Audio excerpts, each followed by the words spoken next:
Hello दोस्तों, कैसे हैं आप सब? आशा करती हूँ आप सब बहुत अच्छे होंगे।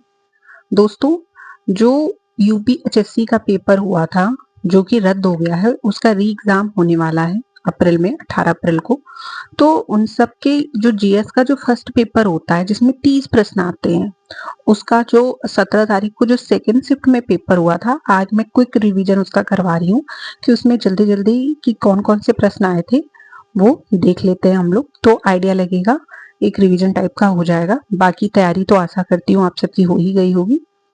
जो पहला प्रश्न आया है वह है कि राजभाषा कीर्ति पुरस्कार योजना का मुख्य उद्देश्य निम्नलिखित में से कौन सा है? तो इसका उत्तर है आधिकारिक कार्यों में हिंदी के प्रयोग को प्रोत्साहित करना। सेकंड क्वेश्चन है कि उत्सव पोर्टल किस वर्ष प्रारंभ किया गया था? 2022 में। तो उत्सव पोर्टल जो है पर्यटन मंत्रालय भारत सरकार द्वारा 2022 में प्रारंभ किया गया था। तीसरा प्रश्न सूची मिलाने का है। तो इसमें पूछा जा रहा है कि जो जो जिसके लिए प्रसिद्ध है उसके बारे में पूछा जा रहा है, जिसने जो बुक लिखी है। तो अरविंद अडिगा ने द व्हाइट टाइगर बुक लिखी है, किरण देसाई ने द इनहेरिटेंस ऑफ लॉस लिखी है, अरुंधति राय ने the God of small things लिखी है, वीएस नैपॉल ने इन अ फ्री स्टेट। तो बुक्स भी जो फेमस फेमस पॉपुलर बुक्स हैं उन पे भी ध्यान बनाए रखना है। अगला प्रश्न है कौन सी भारतीय कंपनी 2024 में रुपए 20 लाख करोड़ का बाजार पूंजीकरण हासिल करने वाली पहली भारतीय कंपनी बन गई है? तो यह है रिलायंस इंडस्ट्रीज। पांचवा प्रश्न है किस खुशबूदार उपज के उत्पादन के लिए नागौर प्रसिद्ध है? नागौर राजस्थान में है, तो मेथी के लिए प्रसिद्ध है।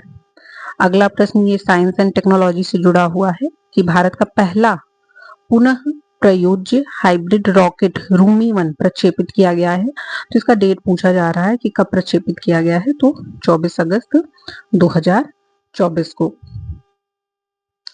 को प्रक्षेपित किया गया है। अगला प्रश्न सुमेलित करने का है कि कौन सी ओपन यूनिवर्सिटी किस स्थान पे है। सुमेलित करने के प्रश्न रहते हैं थोड़े पेपर को टफ बनाने के लिए, जिनसे एक ही प्रश्न के माध्यम से काफी फैक्ट की जानकारी एग्जामिनर ले लेता है। तो ग्लोबल मुक्त विश्वविद्यालय कहाँ है? दीमापुर में है। नेताजी सुभाष चंद्र बोस मुक्त विश्वविद्यालय कोलकाता में है, और वर्धमान महावीर मुक्त विश्वविद्यालय कोटा में है, और पंडित सुंदरलाल शर्मा मुक्त विश्वविद्यालय बिलासपुर में है। अब अगला प्रश्न आ गया है कि इनमें से कौन शिक्षा का एक अनौपचारिक अभिकरण स्रोत नहीं है? तो धार्मिक संस्थाएं नहीं है। तो परिवार, समुदाय, सामान्य खेल शिक्षा के अनौपचारिक अभिकरण स्रोत है, धार्मिक संस्थाएं नहीं है। निम्न अगला प्रश्न है कि निम्न को एक अनुक्रम में प्रारंभ से शुरू से व्यवस्थित करिए। शोध से संबंधित है, तो शोध समस्या का चयन, फिर शोध के उद्देश्य, शोध विधि और आंकड़ों का संग्रह, यह इसका सही क्रम है। अगला प्रश्न है कि NIRF एक रैंकिंग प्रणाली है जिसे भारत सरकार की शिक्षा मंत्रालय ने 2015 में शुरू किया।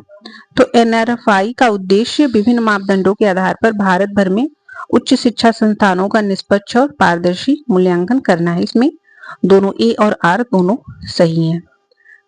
अगला प्रश्न है कि प्रशासन में बिग डेटा एनालिटिक्स के प्रमुख उपयोग क्या हैं?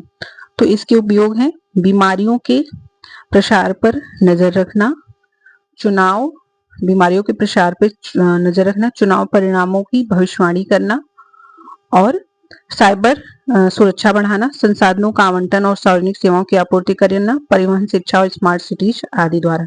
तो इसमें कूट जो है 1, 2, 3 सही है, चौथा नहीं सही है। 1, 2, 3 सही है। ये इसका व्याख्या है। अब अगला प्रश्न है कि ब्लूम द्वारा प्रतिपादित ज्ञानात्मक शैक्षिक उद्देश्यों में निम्नलिखित में से कौन सम्मिलित नहीं है? तो व्यवस्था सम्मिलित नहीं है, बोध, अनुप्रयोग और विश्लेषण सम्मिलित है। निम्नलिखित में से कौन सा एक आईसीटी प्रणाली का घटक नहीं है? तो बायोमेट्रिक सेंसर घटक नहीं है, हार्डवेयर सॉफ्टवेयर सूचना आईसीटी का घटक है। अगला प्रश्न है कि कंप्यूटर की मेमोरी जो उनके निर्माण के समय में प्रोग्राम की जाती है कहलाती है रोम कहलाती है।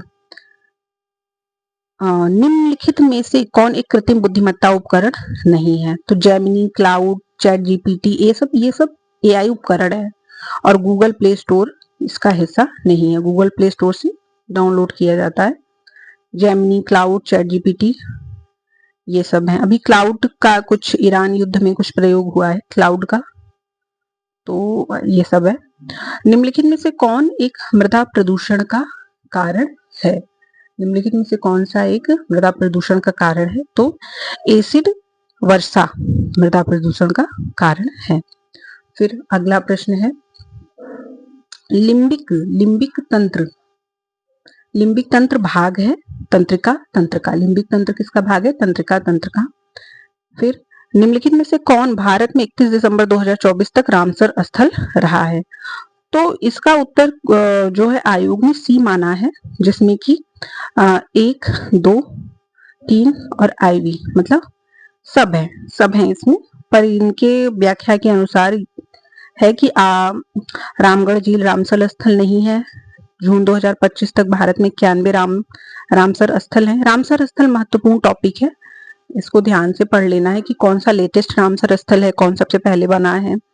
रामगढ़ झील राजस्थान के जयपुर जिले में स्थित है, उल्लेखनीय है।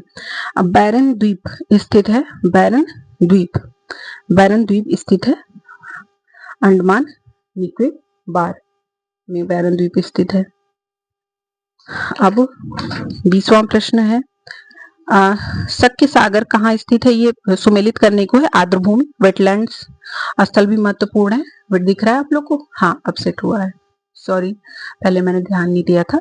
तो ये शक्य सागर आर्द्रभूमि और राज्य, तो शक्य सागर मध्य प्रदेश में है, सिरपुर वेटलैंड मध्य प्रदेश में है, पाला वेटलैंड मिजोरम में है, सुरसरोवर उत्तर प्रदेश में है। निम्नलिखित में से किस अभिलेख में कालिदास एवं भारवी दोनों को उनके नामों से उल्लेख मिलता है? तो ऐहोल प्रशस्ति में मिलता है। पुलकेशिन द्वितीय से संबंधित है ऐहोल प्रशस्ति। फिर अगला प्रश्न है कि दक्षिण अफ्रीका में जुलू विद्रोह के समय गांधी जी को अंग्रेजों की सेना ने कौन सी पदवी दी थी? तो सार्जेंट मेजर की दी थी। बाबरनामा किस भाषा में लिखा गया है? तो बाबरनामा टर्की में लिखा गया है, तुर्की में। जनहित याचिका की अवधारणा की उत्पत्ति हुई है संयुक्त राज्य अमेरिका में, मतलब USA से। फिर अगला प्रश्न है कि संविधान सभा की प्रथम अधिवेशन सत्र कब आयोजित हुई थी? महत्वपूर्ण प्रश्न है, यूपी टेट वगैरह में बार बार पूछा जाता है ये सब, जैसे बाबरनामा की भाषा और ये अधिवेशन कब हुआ है, ये सब यूपी टेट और ये सब परीक्षा में पूछे जाते हैं बार बार। फिर भारतीय संविधान की पहली बैठक 9 दिसंबर 1946 को हुई थी। हाँ, भारत के संविधान में निम्नलिखित में से कौन सा एक अनुच्छेद वयस्क मताधिकार से संबंधित है? अनुच्छेद 326। चावल उत्पादन में भारत का दूसरा स्थान है।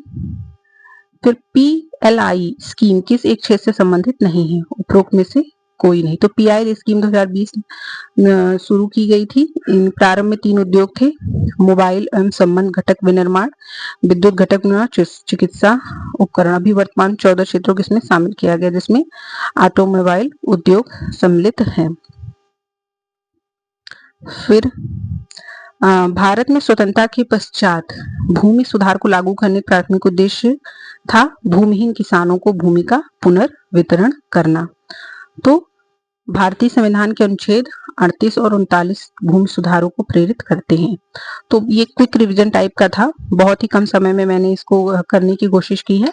आप लोग को कैसा लगा कमेंट में जरूर बताइएगा और मेरे चैनल को सब्सक्राइब करिए। धन्यवाद।